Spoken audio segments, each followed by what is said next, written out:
चालबाज ड्रामे में अब आयजा तो बहुत खुश है कि वो बहुत बड़ी चालबाजी कर रही है और इशल और आशिर को एक दूसरे से दूर करने वाली है। इशल को हमेशा हमेशा से घर से निकालने वाली है और शायान से भी उसकी जान छूटने वाली है। उसके बाद सारे की सारी मलकियत उसी की होगी, इक्तदार सिर्फ उसी का होगा। लेकिन उसे बिल्कुल भी इस बात का अंदाजा नहीं कि सबसे बड़ी चाल तो अब इशल और आशिर ही चल रहे हैं, दोनों मिलकर इस आयजा को सबके सामने रिवील करने के लिए।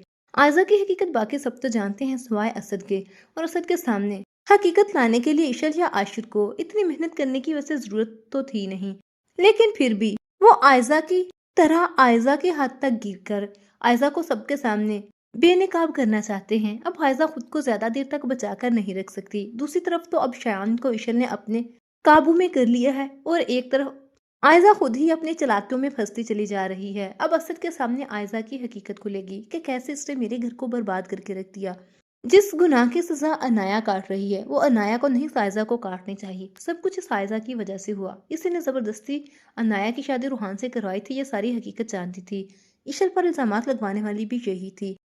ये तो आशिर की मोहब्बत सच्ची थी, जिसने सही वक्त पर अपनी मोहब्बत की पहचान करके अपनी मोहब्बत के साथ खड़ा रहा, ना कि अपनी भाभी की बातों में आकर अपनी मोहब्बत को छोड़कर बैठ गया। ये सब कुछ करने के बाद आयजा की हकीकत सबके सामने आने के बाद क्या कभी असद आयजा को माफ कर पाएगा? आप लोगों को क्या लगता है इस बारे में? अपनी राय कमेंट सेक्शन में लाजमी शेयर कीजिएगा। मजीद ड्रामाज अपडेट के लिए चैनल को लाजमी सब्सक्राइब कर लीजिएगा।